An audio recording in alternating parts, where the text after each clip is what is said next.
ketika itu aku ini juru minuman raja. Aduh, doa yang emosional, doa yang begitu bagusnya, penuh dengan bobot rohani, tiba-tiba ditutup dengan satu kata keterangan. Ketika itu aku ini juru minuman raja. Saudara, pada waktu saya menyelidiki ini, saya bertanya, signifikansinya apa ya Nehemia taruh keterangan begini? Kita tahu juru minuman itu profesi. Ya profesi dia, betul nggak? Seperti kita juga masing-masing punya profesi. Ada yang businessman, businesswoman. Kita punya profesi pendidik, dokter, atau juga kita punya profesi dosen, arsitek, politisi. Masing-masing punya profesi, bukan? Lalu kenapa sih dia perlu tulis profesinya ini? Saudara, saya akan mulai dari sini. Karena kita masing-masing punya profesi, bukan? Disinilah kesamaan Nehemia dengan kita. Kita punya profesi, Nehemia punya profesi. Lalu dia gambarkan, terakhir ketika itu aku ini juru minuman raja. Mari saudara kita cari tahu, apa sih istimewanya profesi juru minuman raja itu? Saudara perhatikan, di mana-mana saya kira yang namanya juru minuman tidak istimewa. Gajinya juga tidak besar lah.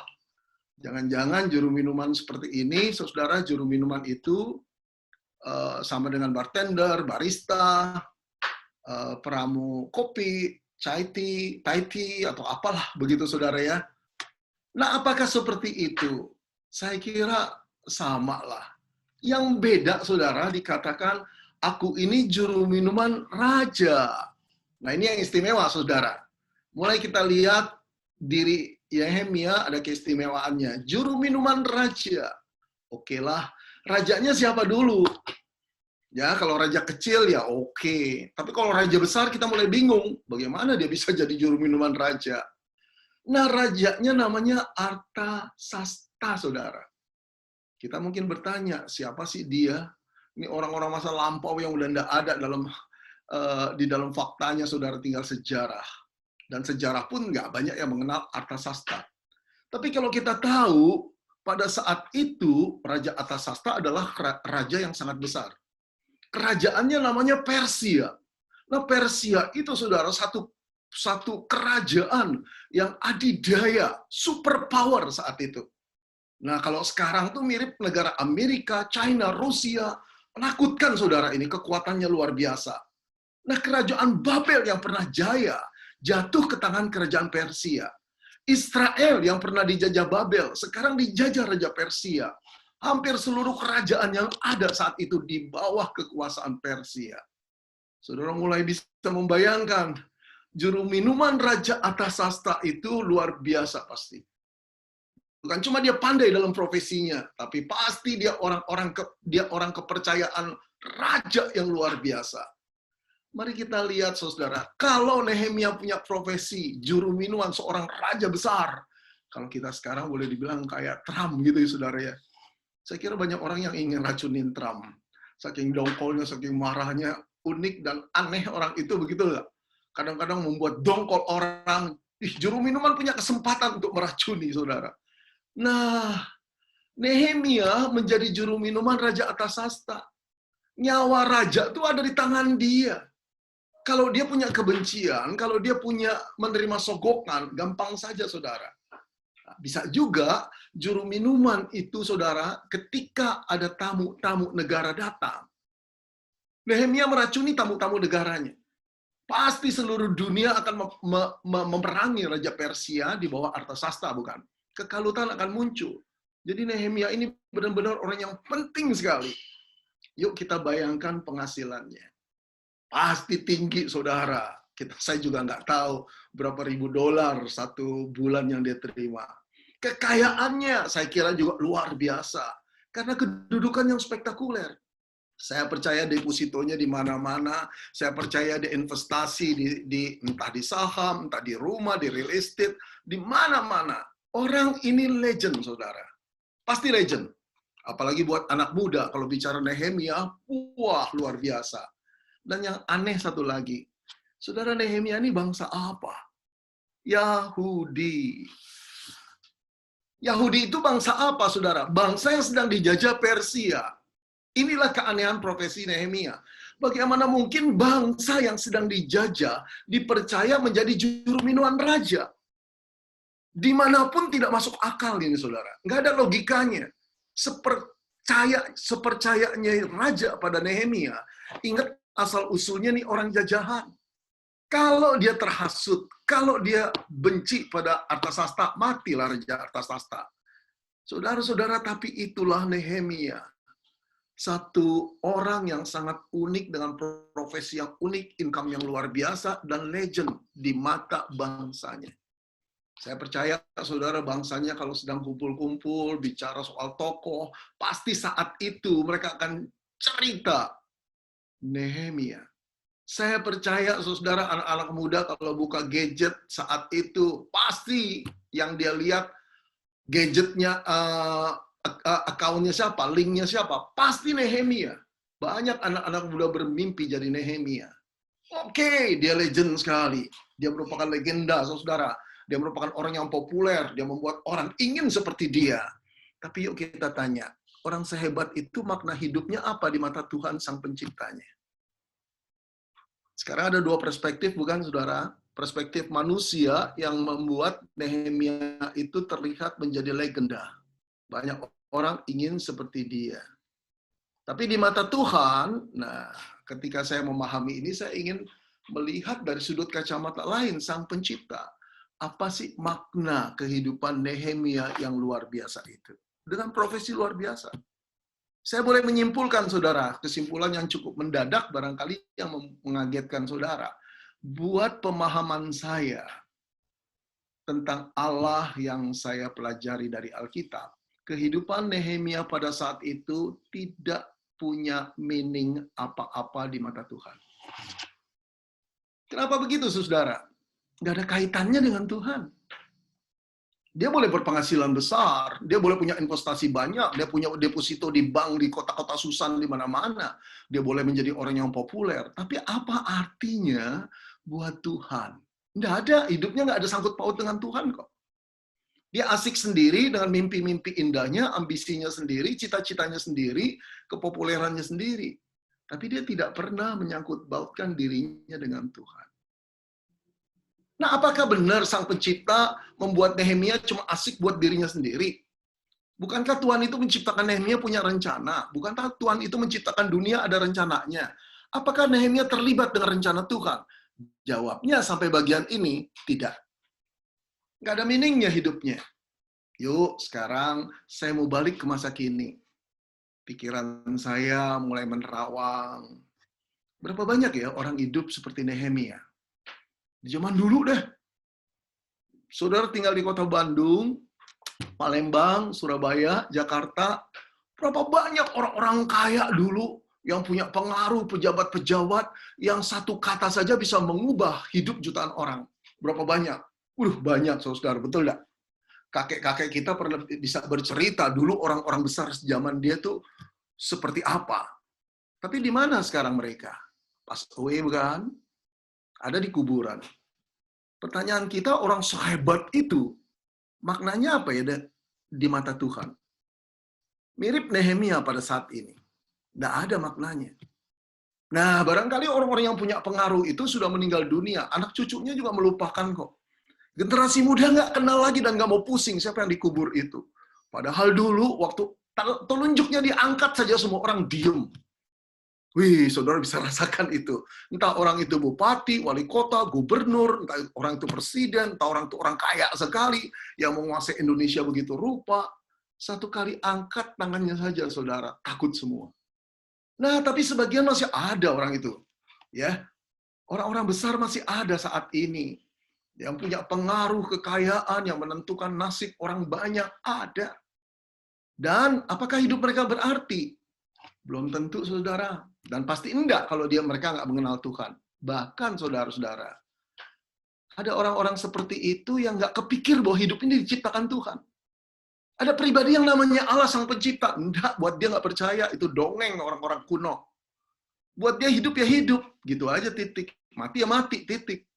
Aduh, saudara, betapa celakanya ketika mereka meninggal dunia bertemu dengan Allah Sang Pencipta mereka. Baru mereka terkejut dan berkata, oh Tuhan, aku nggak tahu ada kamu. It's too late, saudara. Udah terlambat segalanya. Tapi, saya juga membayangkan lagi nih, saudara, pikiran saya. Orang-orang besar zaman sekarang itu, sebagian orang Kristen. Kaya raya, saudara, punya pengaruh. Profesinya luar biasa. Bahkan pengusaha-pengusaha yang luar biasa. Yang menentukan juga nasib Indonesia. Tiap minggu ke gereja. Iya.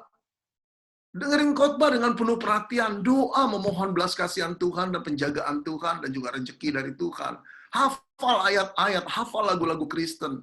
Tetapi tidak mau tahu soal kenapa Allah menempatkan posisi seperti posisi Nehemia yang unik. Kenapa Allah memberi kekayaan? Nggak mau tahu. Buat dia hidup, datang ke gereja, malam berdoa supaya Tuhan lindungi, pagi berdoa, cukup. Dia sudah kasih kolekte, cukup. Nggak pernah mau tahu gereja butuh apa sih, pelayan-pelayan seperti apa yang diinginkan, saya bisa sumbangsi apa, melakukan aktivitas apa. Dia nggak mau tahu. Itu urusan para pendeta, itu urusan majelis. Pada waktu meninggal dunia, ketika Tuhan bertanya, apa yang kau perbuat bagiku? Dia diam. Dia berkata, aku tiap kali kebaktian loh Tuhan. Aku hafal ayat-ayat, aku hafal nyanyian. Tuhan berkata, apa yang kau perbuat bagiku? Saudara, orang-orang seperti ini juga nggak punya makna di hadapan Tuhan. Kenapa? Hidupnya asik sendiri. Buat profesinya, buat bisnisnya, buat keluarganya, buat mewujudkan mimpi-mimpi indahnya, ambisinya. Apakah bermakna di mata Tuhan? Enggak. Saudara, saya lihat kesamaan sampai sini, bukan? Ketika itu aku ini juru minuman raja. Lalu saudara, banyak orang nggak terpikir, apa sih kaitan hidup kita sekarang ini, profesi kita, apa sih kaitan keunikan yang Tuhan tempatkan dalam diri kita dengan Allah sendiri pencipta kita. Saudara-saudara, kapan hidup Nehemia mulai berarti? Saudara, saya ingin share screen, saudara ya. Saya punya PowerPoint, tapi lupa digunain. Coba saya share screen ya.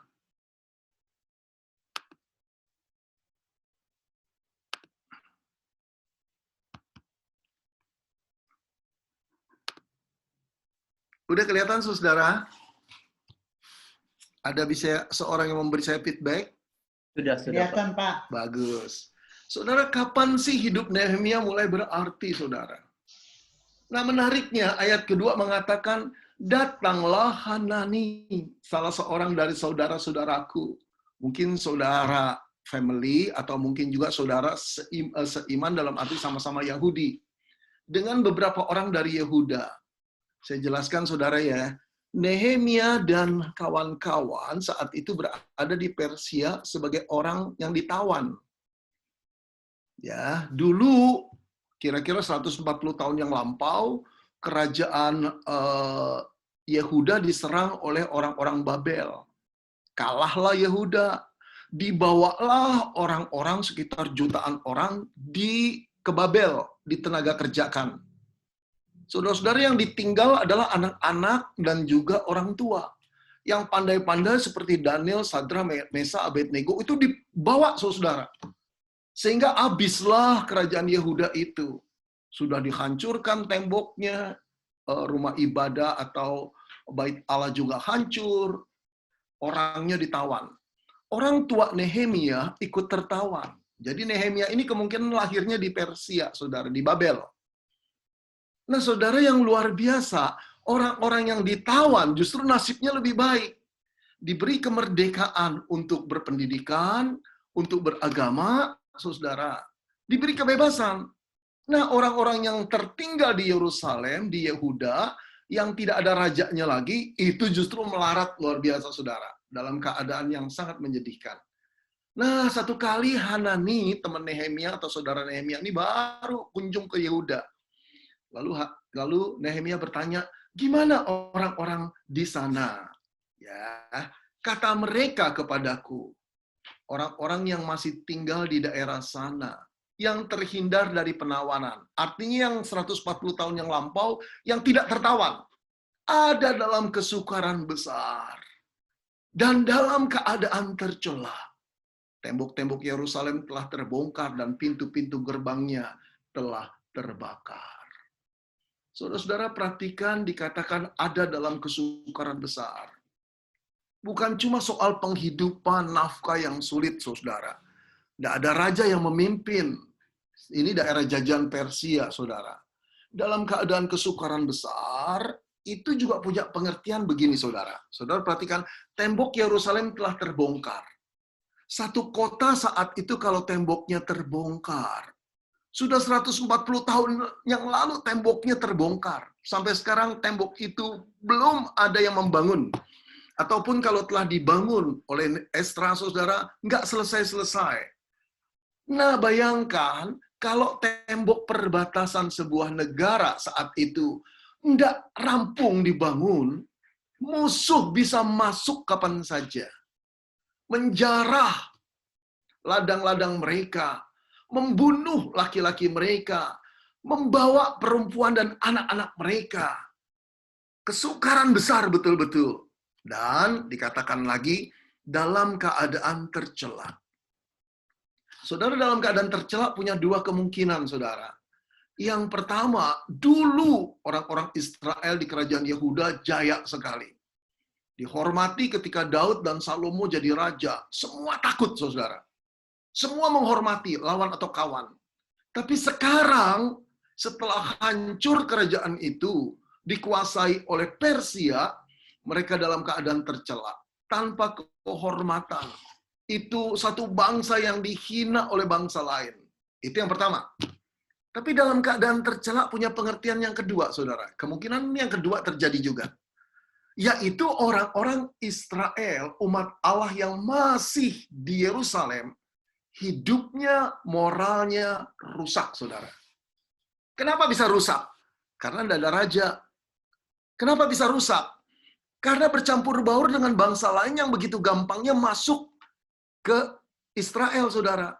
Mereka mulai kawin campur, bangsa-bangsa ini mulai membawa ilah-ilah mereka, sehingga orang Israel di dalam kawin campur, imannya pun bercampur. Menjadi yang disebut sinkritisme.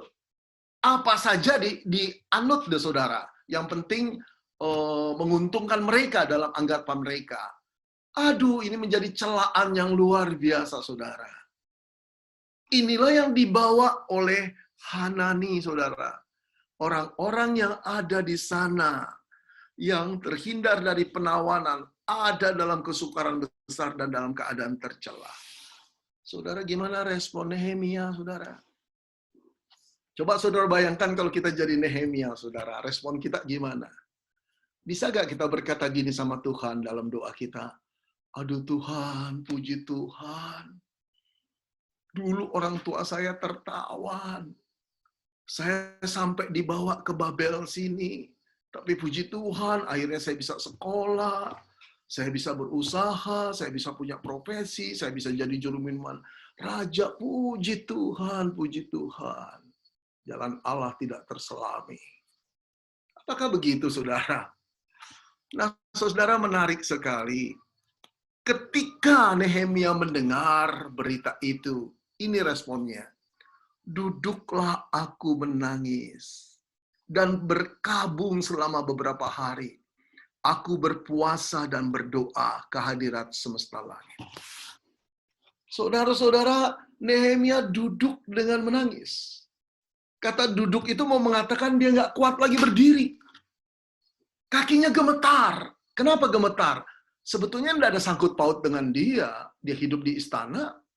Tapi menyaksikan nasib bangsanya. Moralitas bangsanya. Dia sedih sekali. Lalu dia katakan dia berkabung selama beberapa hari. Itu duka cita yang betul-betul menikam hatinya. Barangkali dia mulai membedakan kehidupannya dengan kehidupan bangsanya. Betapa selama ini dia cuma enak-enakan. Betapa selama ini dia cuma membanggakan untuk menjadi legend, orang populer, tabungannya begitu banyak.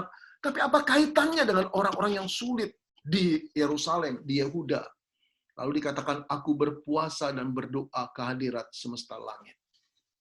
Saudara-saudara, lihatlah kapan hidup Nehemia mulai berarti. Ketika dia mulai concern dengan orang lain.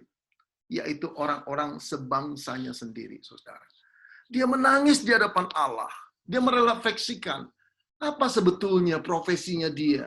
Kenapa Tuhan memberikan keunikan seperti itu? Nah, saudara, dia mulai mengaitkan. Tapi saya ingin masuk lebih dalam lagi, saudara. Apa sih yang Nehemia doakan? Dia tidak cuma sekedar doa dan berpuasa dan berkata, Tuhan tolonglah nasib bangsaku. Enggak.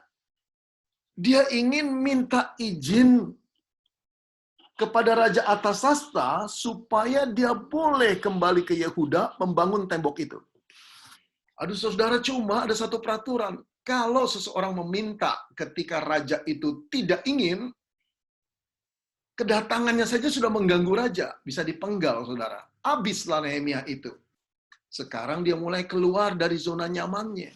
Dia mulai berpikir, nggak mungkin aku hidup seperti ini.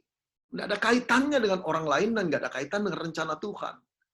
Saudara, saya jelaskan lebih jelas lagi ya.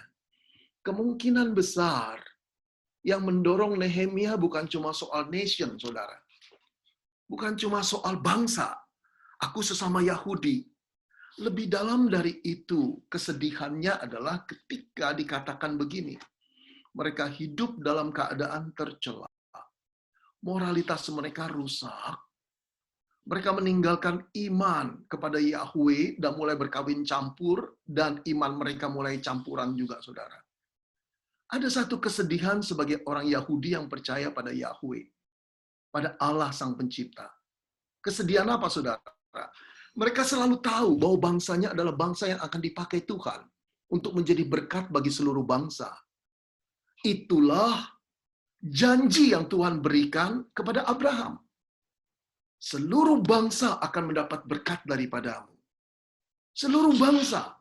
Saudara, pada waktu janji itu diturunkan pada Abraham, Abraham tidak paham bahwa itu adalah janji mesianik, janji penebusan. Seorang juru selamat akan turun dari keturunan Abraham. Lalu janji itu diulang pada waktu Daud. Anakmu akan menjadi tuanmu, dan kerajaannya kekal selama-lamanya. Mana ada raja yang bisa kekal, saudara? Dan raja itu adalah anak Daud. Itulah Yesus Kristus, saudara. Saudara bayangkan sedihnya hati Nehemia kalau bangsanya hidup dalam moralitas dan iman yang tercela. Bangsa Israel akan punah, saudara. Kalau bangsa Israel punah, juru selamat turun dari keturunan mana? Israelnya sendiri secara genetika sudah bercampur dengan bangsa lain. Secara iman tidak murni lagi mereka percaya pada Allah. Inilah yang menyedihkan hati Nehemia. Saya duga tafsiran ini mendekati saudara. Walaupun dia tidak tahu bahwa yang dimaksud nanti mendatangkan berkat dari kepada seluruh dunia, seluruh bangsa, itu melalui Yesus Kristus. Tetapi sebagai orang Yahudi, dia punya satu keinginan bangsanya tetap utuh, baik secara genetika maupun saudara secara iman, agar tetap dipakai Tuhan menjadi berkat untuk seluruh bangsa. Saudara, disinilah saya mengambil kesimpulan. Hidup Nehemia baru berarti ketika dia mengaitkan hidupnya dengan rencana besar Allah untuk menyelamatkan dunia ini. Hidupnya baru bermakna ketika dia mengaitkan hidupnya dengan grand narasi, dengan rencana penebusan besar yang Tuhan akan lakukan kepada dunia ini melalui Yesus Kristus. Saudara-saudara yang dikasihi Tuhan, yuk kita lihat. Segala sesuatu yang diciptakan atau dibuat pasti punya tujuan. Arloji dibuat untuk menunjukkan waktu. Mobil dibuat untuk transportasi. Saudara-saudara, gadget dibuat untuk alat komunikasi. Kemudian juga rumah dibuat untuk tempat tinggal. Pertanyaan kita, untuk apa kita diciptakan oleh Tuhan? Saudara pernah memikirkan diri saudara sendiri sampai titik ini? Untuk apa aku diciptakan Tuhan? Terlebih lagi, kenapa di dalam perjalanan hidupku yang penuh dengan dosa, Tuhan menyelamatkan aku dengan darah Kristus? Apakah untuk membuat kita masuk surga saja? Lebih unik lagi, kenapa aku diciptakan jadi pembisnis? Lebih unik lagi, kenapa aku diciptakan dengan kekayaan yang cukup melimpah?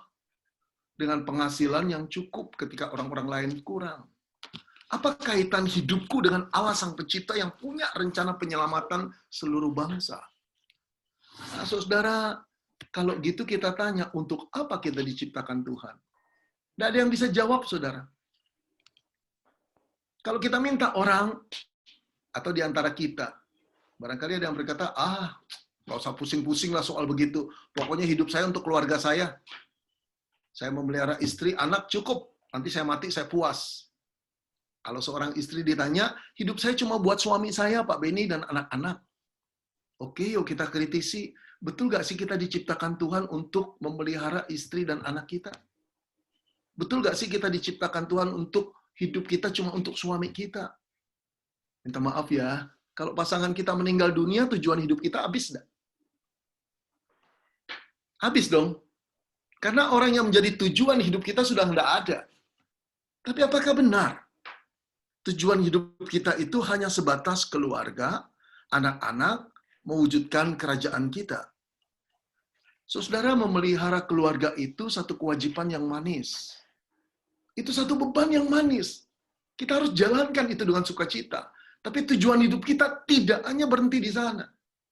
Tujuan hidup kita bukan cuma berhenti dengan cita-cita kita nanti di umur 50, 60 kekayaan saya sampai titik itu, saya baru puas. Apa kaitan dengan pencipta?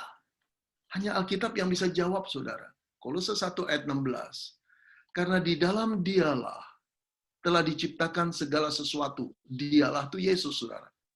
Telah diciptakan segala sesuatu yang ada di surga dan yang ada di bumi, yang kelihatan dan yang tidak kelihatan, baik singgasana maupun kerajaan, baik pemerintah maupun penguasa. Segala sesuatu diciptakan oleh Dia dan untuk Dia. Termasuk engkau dan saya, bukan? Kalau ini kita paraphrase, saudara, kita singkat dengan kalimat sendiri, bunyinya jadi begini bagian yang terakhir. Aku diciptakan oleh Tuhan untuk kemuliaan Tuhan. Aku diciptakan oleh Tuhan untuk kemuliaan Tuhan. Aduh, saudara-saudara, inilah yang harus kita pikirkan. Hidup itu bukan cuma sekedar mewujudkan mimpi indah kita melalui profesi kita. Hidup itu selalu punya kaitan dengan pencipta kita. Dan Dia memberi keistimewaan pada setiap anak-anaknya secara pribadi. Saya pernah kerja 8 tahun, saudara. Saya lulus perguruan tinggi ekonomi, selama kuliah juga sudah kerja, saya masih terus bekerja sampai usia 30, lalu Tuhan panggil saya. Betapa sulitnya saudara meninggalkan itu, karena masa depan saya anggap nih saudara ya, wah besok-besok akan kecukupan luar biasa ini. Ya kan? Istri saya juga kerja, saya kerja, kami jadi profesional muda. Tapi ketika Tuhan meminta, saya diperhadapkan, hidupmu untuk diciptakan untuk siapa? Saudara-saudara, banyak kekhawatiran, saya berdoa, saya menangis, Tuhan kalau boleh yang lain saja, saya nyumbang uangnya Tuhan. Saya nggak sayang uang saya. Saya udah membiayakan anak STT sekolah 2 orang. Saya juga sering kasih pendeta kok. Enggak Tuhan, aku bukan cuma perpuluhan, berapapun dipakai untukmu. Tapi ketika Tuhan meminta seluruh hidup saya diperhadapkan lagi, hidup ini untuk siapa? Saya nggak mengatakan saudara semua orang untuk jadi hamba Tuhan, bukan? Masing-masing ada uniknya. Nehemia ditempatkan juru minuman, sebagai juru minuman. Saudara ditempatkan sebagai pendidik, saudara ditempatkan sebagai profesional, juga ditempatkan sebagai pebisnis. Nah, perhatikan ini, saudara. Kapan hidup kita mulai berarti? Ini dia. Ketika kita mengaitkan hidup kita dengan rencana agung Tuhan. Tuh. Sebelum tujuan hidup kita kait dengan rencana agung Tuhan menyelamatkan manusia dari dosa, hidup kita nggak punya meaning. Maaf, saudara, kalau kalimat saya ini agak keras. Ini kesimpulan saya, saudara. Di dalam memahami Alkitab, di dalam memahami Nehemia, hidup Nehemia hampir tidak punya arti, nggak punya makna. Sampai dia mendengar Hanani dan menangislah dia. Lalu dia tinggalkan zona nyamannya. Dia mulai ikut terlibat dengan rencana agung Allah. Saudara dan saya berhutang pada Nehemia loh. Karena Nehemia nyebur di dalam bidang politik pembangunan tembok-tembok bait Allah. Umat Israel terselamatkan secara kawin campur dan juga secara iman campuran. Murni kembali, Alkitab dibacakan lagi. Dari situ Allah pakai terus untuk menurunkan dari keturunan Daud seorang juru selamat namanya Kristus. Saudara, inilah sumbangsi Nehemia yang tidak kelihatan. Hidup kita juga akan bersumbangsi besar, saudara, di dalam rencana agung penyelamatan manusia yang Allah punyai. Tapi sebelum ini, kita akan mati dengan kehidupan yang sia-sia. Kita boleh jadi anak Allah, kita boleh menjadi orang kaya, kita boleh menjadi legenda, tapi di hadapan Tuhan, hidup kita nggak punya meaning. Saudara, saya tutup ya. Saudara, saya menyimpulkan begini. Hidup kita bukanlah 90% kisah tentang kita dan 10% tentang Allah. Melainkan 100% hidup kita adalah kisah tentang Allah yang berkarya di dalam kita. Saudara, ayo kita kembali mikir. Ya, kita tidak muda lagi yang kumpul di sini. Berapa tahun sih kita bisa hidup? Kalau saudara dikatakan hidup manusia 70 tahun, tahun ini saya 63. Sisa hidup saya cuma 7 tahun. Kalau lebih kuat, saudara. Kemungkinan bisa lebih pendek. Pertanyaan yang terpenting bukan pendek panjangnya hidup. Hidup saya sudah ngait belum sih dengan rencana agung Allah, amanat agung Allah. Di dalam Kristus dia ingin menyelamatkan seluruh manusia. Entah apa bentuknya. Saudara, satu kali Martin Luther setelah berkhotbah didatangi seseorang dan berkata begini, "Pastor, saya sudah menerima Yesus. Saya sudah dilahirkan baru. Lalu apa yang harus saya perbuat? Saya ingin menyerahkan diri saya kepada Tuhan." Saudara, Martin Luther menatap orang ini. Saudara tahu apa yang diharapkan orang ini jawaban dari Martin Luther? Dia ingin sekali Martin Luther berkata, tinggalkan profesimu, tinggalkan pekerjaanmu, masuk biara. Jadilah pastor di sana. Saudara-saudara, saat itu menjadi pastor atau menjadi pendeta itu membanggakan saudara. Itu wakilnya Tuhan. Kalau anak tangga tinggal selangkah lagi masuk surga, saudara. Dihormati. Dalam bayangan orang itu sudah, wow, dia akan memimpin komuni, bagikan roti, bagikan anggur, dipandang oleh semua orang, dihormati. Dia rela itu. Tapi Martin Luther menatap dia lalu berkata, apa pekerjaanmu? Saya pembuat sepatu, saya penjual sepatu. Lalu Martin Luther berkata, buatlah sepatu baik-baik. Jualah dengan harga pantas. Lalu Martin Luther berbalik dan meninggalkan orang itu. Saudara, apa artinya? Artinya nggak perlu kamu jadi pastor. Lakukan aja pekerjaanmu yang sekarang ini. Hidup baik-baik, jangan licik. Jual baik-baik, bikin sepatu yang baik, jual baik-baik. Itulah sumbangsimu pada kerajaan Tuhan. Oh, saudara, untuk membuat hidup kita bermeaning, punya kaitan dengan rencana agung Allah, tidak harus masuk STT. Tidak harus. Tidak harus jadi pendeta. Tidak harus. Yang penting dimanapun Tuhan menempatkan kita, entah juru minuman, entah juru parkir, juru masak, juru makam, lakukan baik-baik untuk kemuliaan Tuhan. Setiap posisi, profesi ada maknanya ketika kita mengaitkan hidup profesi kita ini dengan rencana agung Tuhan. Tapi kalau kita dipanggil jadi Tuhan, jangan lari-lari ke tempat lain. Masing-masing punya tempat, masing-masing ada bagiannya di dalam satu puzzle yang indah yang Allah buat. Nah, saudara, kapan hidup kita mulai berarti? Ketika kita mulai mengaitkan hidup kita dengan rencana agung Allah yang ingin menyelamatkan seluruh umat manusia melalui Yesus Kristus. Inilah yang dijanjikan oleh kepada Abraham, kepada Daud, kepada orang Israel. Sampai sini, saudara. Semoga Tuhan membukakan, saudara, hati, pikiran, untuk mulai melihat bahwa hidup ini harus punya kaitan dengan rencana agung Tuhan. Saya serahkan kepada moderator, host. Kalau ada pertanyaan, silakan.